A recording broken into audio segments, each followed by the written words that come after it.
Night falls fast on the riverbank. The sun dips behind distant hills, casting long shadows across the water. You stand at the edge, knowing you need to cross but unsure of how. No bridge, no boat, just the swift current and your wits. Remember, rushing waters can be deceptively dangerous, with hidden currents that could sweep you away. Always scout for safe crossing points like shallow areas or stepping stones, and consider making a raft if necessary. Never attempt to swim across unless absolutely certain of water conditions and your ability to navigate them safely. Here, that's what keeps you alive. A smart and legal plan for crossing rivers safely. Always check local laws and seasons, and use the right tools and techniques to prevent accidents. Crossing at the shallowest, slowest point with sturdy footwear and support ropes is key. Never attempt a dangerous river without proper planning and safety measures in place. Step 1. Assess the river. The first thing you do is carefully assess the river environment. Look for natural features like rocks or logs that might aid your crossing, and check for any signs of previous crossings, such as animal tracks. However, remember this isn't just about finding an easy path, it's about survival, so always prioritize safety over convenience. What's your biggest risk right now? The current.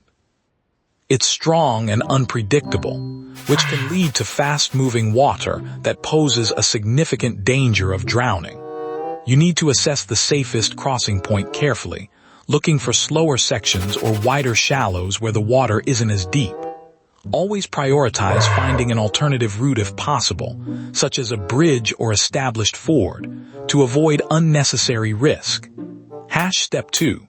Find a safe spot. Look for shallow areas where the river divides around natural obstacles such as rocks or logs.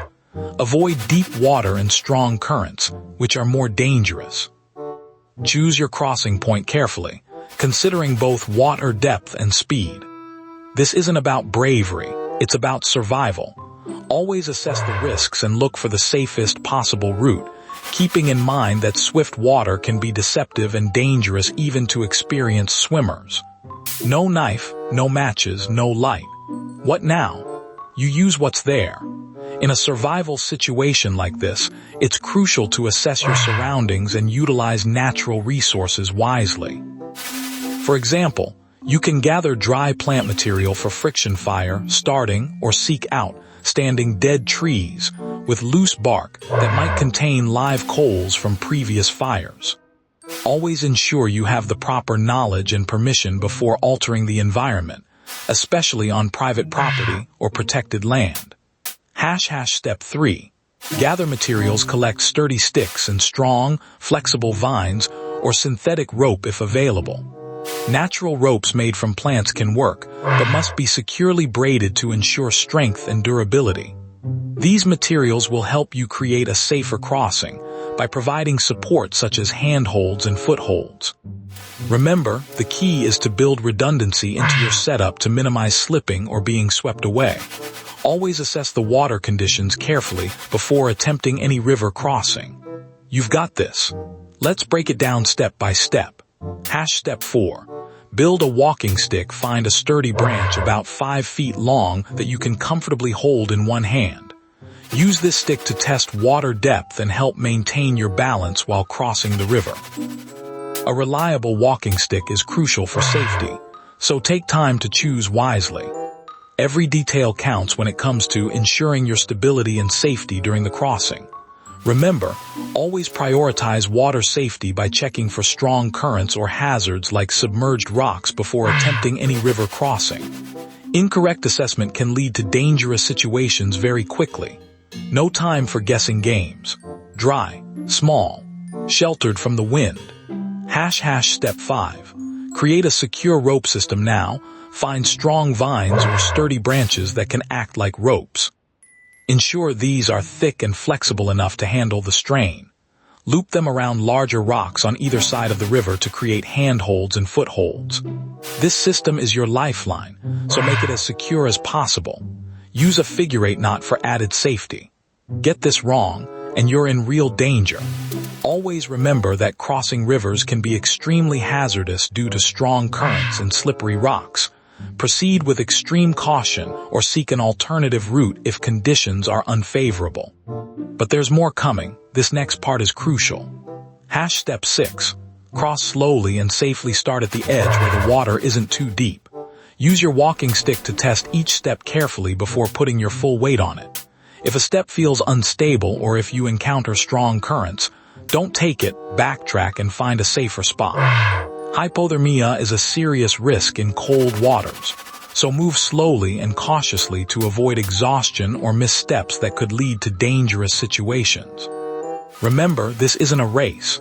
The goal is to cross safely while respecting local laws and seasons for water use and safety regulations. Stay focused.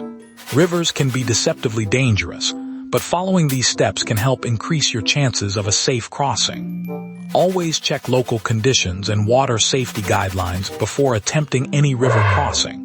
Know the risks of hypothermia and dehydration, and ensure you have proper gear like a sturdy rope or harness system for assistance if needed.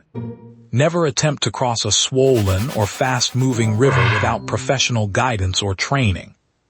Step 7. Support system if possible. Use strong vines or sturdy branches to create handholds and footholds. Ensure they're securely fastened to support your weight safely. While this requires extra effort, it significantly enhances stability and reduces the risk of injury. Remember, always assess the water conditions before attempting any crossing and consider using a rope for added security if available. This is where you earn your survival. Every step matters now. So how do you actually find water out here?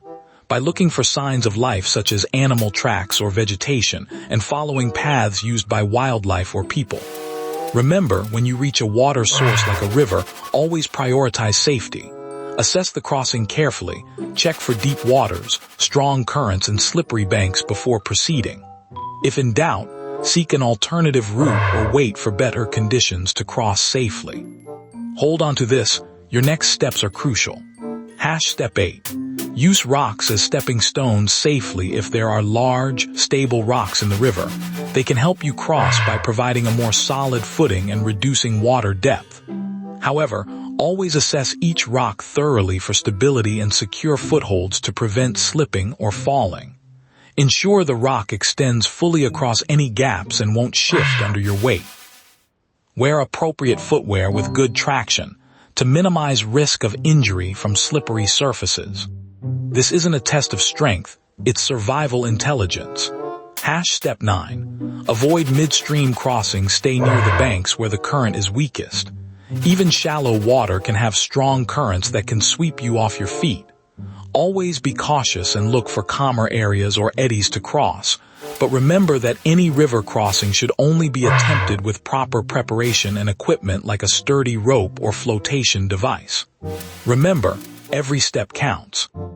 One misstep here and it's over. Step 10. Stay low and secure. Stay as low as possible when crossing a river, but also keep your balance and be cautious of swift currents that can easily knock you off your feet. Use your walking stick not just to test the depth and stability of each step, but also for support. Always wear proper footwear with good traction to prevent slips, and consider using a rope if available for added security. This is no time for heroics. Survival depends on smart, safe decisions.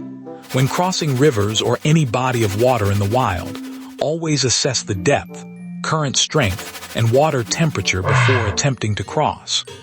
Cold water can lead to rapid hypothermia, and strong currents are dangerous even for experienced swimmers.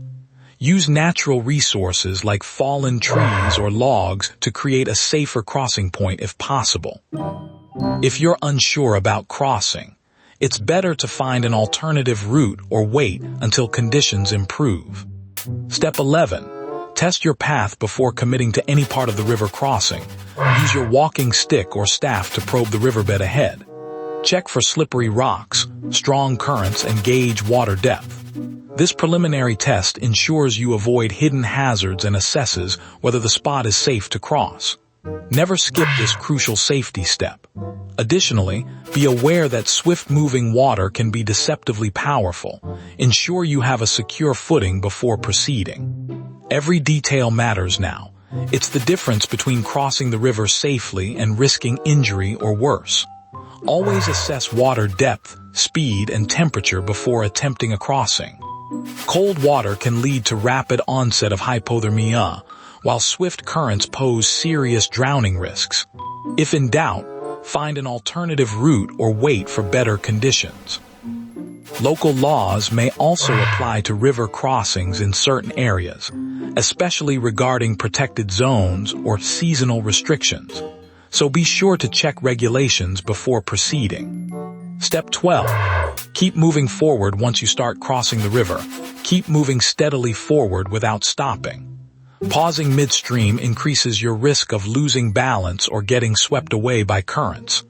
Focus intently on placing each foot firmly to maintain stability and progress safely. Always assess water depth, speed, and any hidden hazards before beginning a river crossing. But there's one more thing. This next part is where it gets tricky. Safely crossing a river in the wild requires careful planning and awareness of water conditions. Always check the depth, current speed, and water temperature before attempting to cross. Cold water can lead to rapid hypothermia, so if possible, find shallower areas or use natural obstacles like rocks for support. Remember, laws vary by region regarding river access and activities, so be sure to know local rules and regulations. The real challenge isn't just about getting across. It's about doing so safely. Each step can mean the difference between life and death. Always assess the water depth, current speed, and temperature before attempting to cross a river. Cold water can lead to rapid hypothermia, and strong currents are dangerous even for experienced swimmers. Use reliable methods like building a sturdy raft or finding a shallow crossing point if possible. Local laws and permissions may also apply when navigating rivers on private property or in protected areas. Now, let me show you something that changes everything. Step 13. Plan your exit point once you reach the other side. Choose your exit point wisely. Identify high ground well away from the water's edge to avoid risks like strong currents and potential flash floods.